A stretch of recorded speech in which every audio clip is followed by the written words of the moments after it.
Accidental calls can be embarrassing, whether they're made through Instagram, WhatsApp, or your phone. But there are several lighthearted excuses you can use to ease the awkwardness. For instance, you could say you pocket dialed someone, which is common and often forgivable, or that your child or pet accidentally made the call.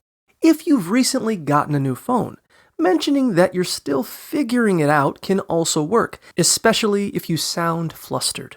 Other potential excuses include cleaning your screen, trying to decline a telemarketing call, or fat-fingering the call button. If you mistakenly called someone with a common name, you could claim you tapped the wrong contact. And if you've recently reorganized your home screen, that can explain the mishap as well. Ultimately, most people understand that accidents happen and will likely appreciate your honesty.